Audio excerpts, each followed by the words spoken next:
السلام علیکم معزز خواتین و حضرات، اس طرح کی پیاری پیاری ویڈیو دیکھنے کے لیے ہمارے چینل کو سبسکرائب کریں اور بیل کے آئیکن کو دبائیں تاکہ آپ کو ہماری ویڈیو سب سے پہلے ملتی رہے۔ السلام علیکم دوستو، پیش خدمت ہے نئی کہانی خالی کفن۔ وہ بڑی بوڑھیوں میں بھی جو پہلے نیلم اور اس کے گھر والوں کا مذاق اڑایا کرتی تھیں، اب بڑے دعوے سے قسمیں کھا کر یہ تصدیق کرنے لگی تھی کہ واقعی نیلم پر جن عاشق ہے۔ اپنے اس دعوے کے ثبوت میں وہ ان آزمائشوں کو پیش کرتی جن پر انہوں نے نیلم کو پرکھا تھا۔ مثلاً کوئی کہتی کہ میں نے اس موسم میں جب دور دور تک کہیں جامن دیکھنے میں نہیں آتے، نیلم سے کہا کہ اگر وہ ابھی اسی وقت گھلے گھلے سیاہ جامن منگا دے تو میں جن کا عاشق ہونا تسلیم کر لوں گی۔ اور اسی وقت نیلم نے اٹھ کر انگیٹھی پر سے پیالہ اٹھایا تو اس میں پاؤ بھر بڑے مزیدار نمک لگے موٹے موٹے جامن تھے۔ کوئی قسم کھا کر کہتی کہ ایک دن اس کی فرمائش پر وہیں بیٹھے بیٹھے نیلم نے ایسی مزیدار اور عجیب سی مٹھائی کھلائی جو پرستان کی ہی ہو سکتی تھی، کیونکہ آج تک نہ ایسی مٹھائی دیکھی نہ ایسی لذت سے زبان آشنا ہوئی تھی۔ نیلم کے والد عبد المتین میونسپلٹی میں ملازم تھے، مگر نیلم پر جن کے عاشق ہونے والی بات نے انہیں پورے علاقے کی معروف شخصیت بنا دیا تھا۔ اس کے باوجود جب کہیں سے نیلم کے رشتے کا کوئی پیغام نہ آیا تو وہ فکر مند رہنے لگے۔ انہیں یہ شہرت بدنامی معلوم ہونے لگی، اور جوں جوں نیلم کی عمر زیادہ ہوتی گئی وہ اپنی ہی پھیلائی ہوئی بات کی ترویج بڑے شد و مد سے کرنے لگے۔ بیٹی چاہے فقیر کی ہو خواہ بادشاہ کی، پرایا دھن ہوتی ہے اور اس کا ہاتھ کسی نہ کسی کے ہاتھ میں دینا ہی پڑتا ہے۔ بیٹی سب کی ہی بیاہی جاتی ہے، یہ گھر بٹھائے رکھنے کی چیز نہیں ہوتی۔ پھر جو بیٹی اتنی خوبصورت ہو کہ ہاتھ لگائے رنگ میلا ہو، اور اس کے رشتے تو گھر بیٹھے آتے ہیں۔ صاف ظاہر تھا کہ نیلم کے رشتے کی بات کرتے ہوئے لوگ ڈرتے تھے، اور یہی ڈر اب نیلم کے والد پر اثر انداز ہو رہا تھا۔ وہ اکثر نیلم کی ماں سے سوال کرتے کہ نیلم کا کیا بنے گا۔ نیلم کے مستقبل کے بارے میں سوچ سوچ کر نگینہ خانم بھی بے حد درجہ پریشان ہو جاتی۔ وہ انتہائی پچھتاوے کے ساتھ یہ محسوس کرنے لگی تھی کہ 2-4 سال میں نیلم کی جوانی ڈھل جائے گی، پھر تو اچھے رشتے ملنے کی بھی امید بالکل ختم ہو جائے گی۔ کیا میری چاند سی بچی یوں ہی ڈال پر لگے پھول کی طرح مرجھا کر رہ جائے گی؟ جب وہ اس زاویے سے سوچتی تو اسے اپنے متعلق یہ فیصلہ کرنا پڑتا کہ بیٹی کے حق میں اس نے ڈائن کا کردار ادا کیا ہے۔ اس نے نیلم پر جن عاشق ہونے کا ڈھنڈورا پیٹ کر اس کی زندگی تباہ کر دی ہے۔ حقیقت میں یہی تھی کہ شروع میں خود نگینہ خانم نے مزے لے لے کر اس بات کا چرچا کیا تھا، حالانکہ اس نے کبھی جن کی جھلک تک نہ دیکھی تھی، مگر حلفیہ بیان کرتی کہ ٹھیک رات کے 12 بجے دروازہ بڑے زور سے کھلتا ہے، سب گھر والے جاگ جاتے ہیں، مگر کسی میں اتنا دم نہیں ہوتا کہ بستر سے اٹھ سکے۔ اپنی اپنی جگہ دم سادے پڑے رہتے ہیں۔ نیلم کسی سے باتیں کرتی رہتی ہے، کبھی کھانوں، کبھی مٹھائیوں اور کبھی پھلوں کی خوشبوؤں سے کمرہ مہک اٹھتا ہے۔ گھنٹے 2 گھنٹے بعد دروازہ خود بخود بند ہو جاتا ہے۔ محلے کی عورتیں اچنبھے، دلچسپی اور بے یقینی کے عالم میں ماہر العقول باتیں سنتی رہتی، اور پھر جب دوسری عورتوں سے ملتی تو انہیں انوکھے اور حیرت انگیز واقعات کو مزید رنگ امیزی کے ساتھ اپنے چشمے وید کہہ کر سناتی۔ نیلم محلے کی تمام کنواری لڑکیوں میں سب سے بڑی عمر کی تھی، اور اس کے سامنے 14 15 سال کی لڑکیاں ڈولے میں بیٹھ کر سسرال رخصت ہو چکی تھیں۔ جو ابھی بیٹھی تھی ان میں سے زیادہ 16 سال کی ہوں گی، اور ان کی بھی منگنیاں ہو چکی تھی، یا کم از کم بات کہیں طے پا چکی تھی۔ صرف وہ تھی جو 20 برس کے ہونے کے باوجود ماں کے کولے سے لگی بیٹھی تھی۔ حسن کی وہ دمک جو اس کے وجود سے پھوٹی پڑا کرتی تھی، سردیوں کی دھوپ کی مانند دھندلی پڑنے لگی تھی، تاہم اس کے چہرے پر کبھی کسی پریشانی کے آثار دکھائی نہیں دیتے تھے۔ وہ ہر وقت مسکراتی رہتی، جیسے کوئی اندر ہی اندر اسے گدگدا رہا ہو۔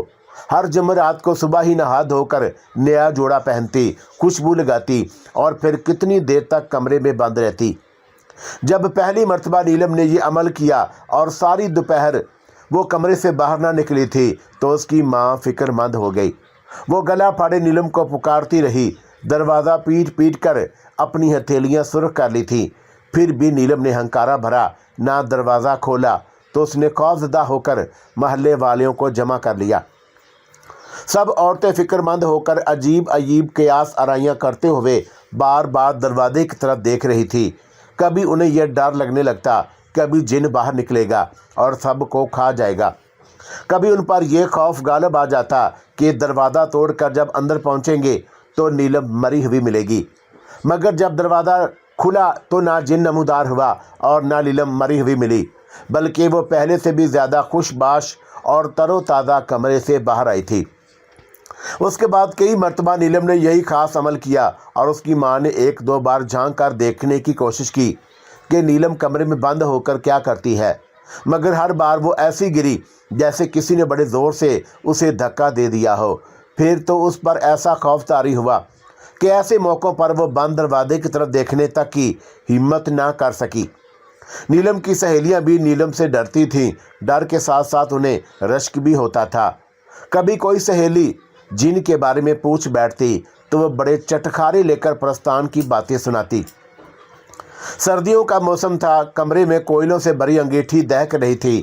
ایک چارپائی پر نیلم کے والد، والدہ، خالو اور خالہ بیٹھے باتیں کر رہے تھے اور اس کے مقابل والے چارپائی پر نیلم اپنی خالہ زاد بہن اور دو تین سہیلیوں کے ساتھ بیٹھی بجارتیں بوجھ رہی تھی۔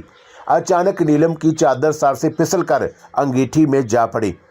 شکیلا چلائی، ارے نیلم کی چادر جل گئی۔ خالو نے پلٹ کر انگیٹھی میں سے چادر اٹھائی تو سرخ کوئلے اسی طرح دہک رہے تھے اور چادر جلنا تو درکنار گرم بھی نہیں ہوئی تھی۔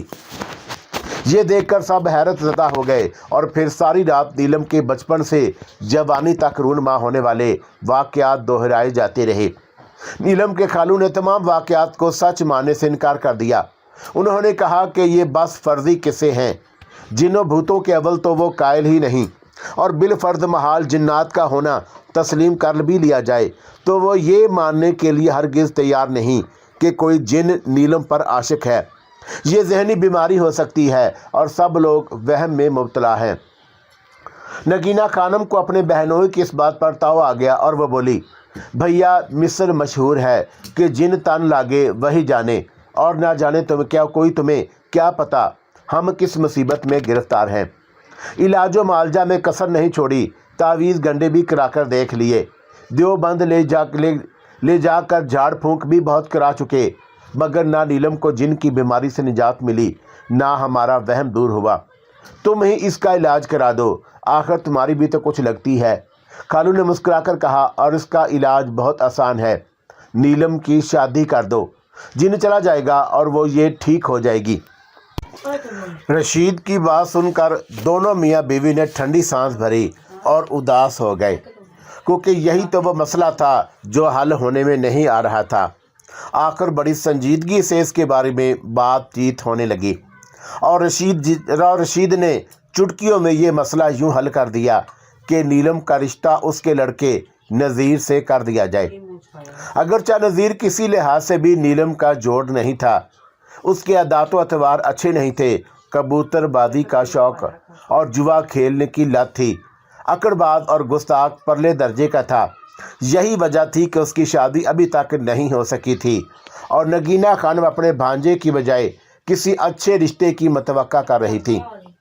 جب کہیں سے رشتہ آنے کی آس نہ رہی تو یہی غنیمت سمجھا کہ گھر کی بلا گھر میں ہی کھپ جائے تو اچھا ہے۔ شادی کے بعد کوئی اونچ نیچ ہو بھی گئی تو کم از کم رسوائی سے بچے رہیں گے۔ یہی کچھ سوچ کر نگینہ خانم اور عبد المتین نے پیشکش قبول کر لی اور چٹ منگنی پٹ بیاہ کے مصداق دن بھی مقرر ہو گیا۔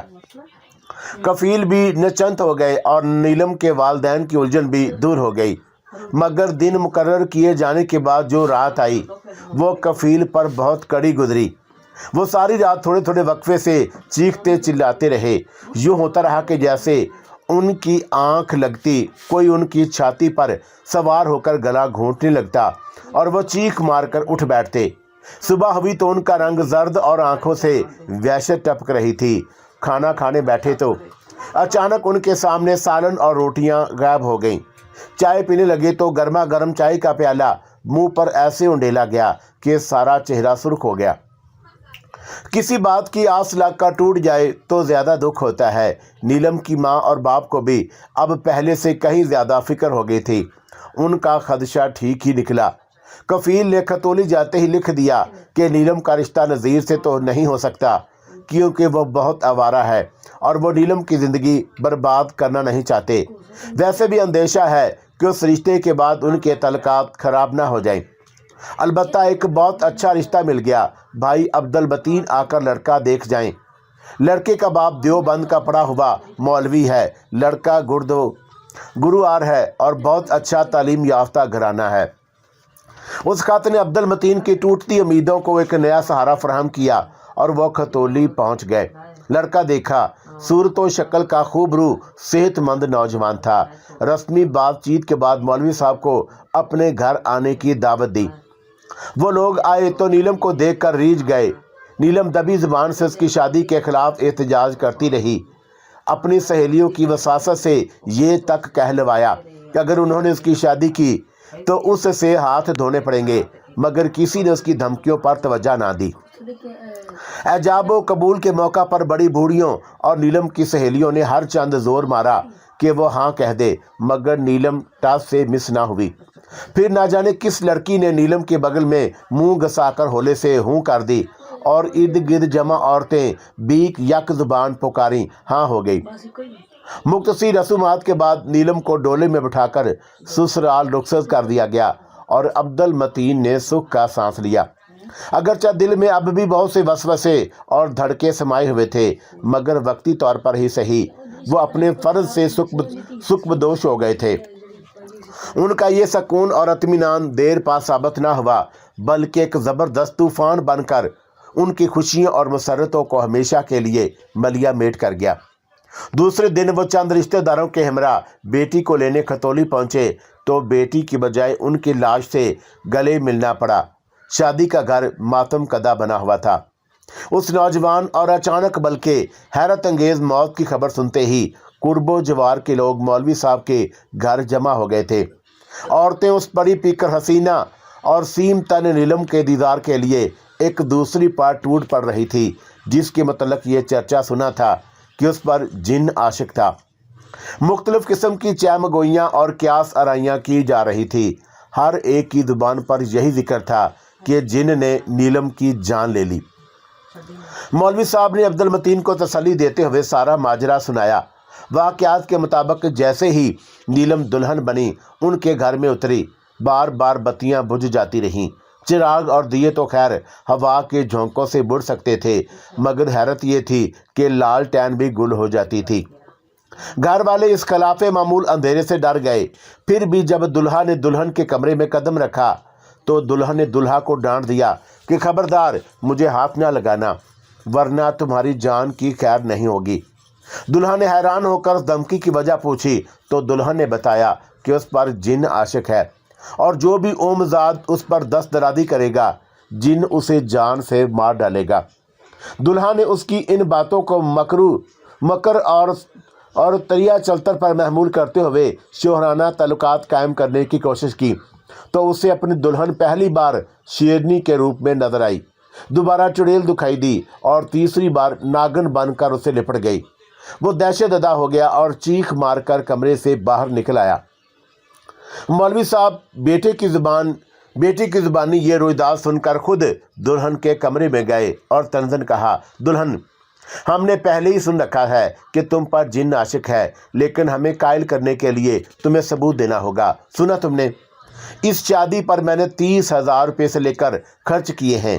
اپنے جن سے ہمیں یہ روپے منگوا دو، ہم مان جائیں گے کہ تم سچی ہو، ورنہ یاد رکھو کہ تم نے سب کو الو بنایا ہے، مگر یہاں تمہارے چلتر نہیں چلیں گے۔ میں جن اتارنا جانتا ہوں، سمجھی؟ ساری رات گھر میں یہی باتیں ہوتی رہیں کہ دلہن بہت چالاک ہے اور اس کی کسی سے آشنائی ہے، شادی سے بچنے کے لیے جن کا ڈھونگ رچا رکھا ہے۔ مگر صبح اٹھے تو مولوی صاحب یہ دیکھ کر دنگ رہ گئے کہ ان کے سرہانے ایک مخملی تھیلی رکھی تھی جس میں پورے 30,000 روپے تھے۔ جیسے ہی گھر والوں کو اس رقم کا علم ہوا، سب کو یقین ہو گیا کہ واقعی نیلم پر جن عاشق ہے۔ کسی کو نیلم کے کمرے میں جانے کی ہمت نہیں پڑ رہی تھی۔ کافی دن چڑھے مولوی صاحب ڈرتے ڈرتے کمرے میں گئے تو یہ دیکھ کر ان کے پاؤں تلے سے زمین نکل گئی کہ نیلم دلہن بنی سیج پر مردہ پڑی تھی۔ بس پھر کیا تھا، ذرا سی دیر میں کھلبلی مچ گئی اور یہ خبر جنگل کی آگ کی طرح پورے قصبے میں پھیل گئی۔ کچھ دیر میں نگینہ خانم اور دیگر رشتہ دار بھی پہنچ گئے تو رو دھو کر نیلم کی میت تیار کی گئی۔ جنازہ اٹھا تو ہر آنکھ اشک بار تھی۔ نیلم کی ماں دھاڑے مار مار کر رو رہی تھی اور نیلم کے سسرال والوں کو کوس رہی تھی کہ انہوں نے میری بچی کو مار ڈالا۔ جنازے کے ساتھ اتنی بھیڑ تھی کہ کسی بڑی سے بڑی شخصیت کے جنازے میں بھی اتنے لوگ آج تک شریک نہیں ہوئے تھے۔ جنازہ قبرستان پہنچا تو قبر تیار تھی۔ 4 آدمیوں نے پردہ تانا اور گورکن نے کہا ذرا سنبھل کر اور کھینچ کر میت اٹھانا۔ ایک نے سرہانے سے کفن پکڑا اور دوسرے نے پینتی کی طرف سے اور کلمہ شہادت کہتے ہوئے میت کو اٹھانا چاہا تو کفن اوپر اٹھ گیا۔ دونوں آدمیوں کی چیخ نکل گئی اور کفن ہاتھ سے چھوٹ گیا کیونکہ وہ خالی تھا۔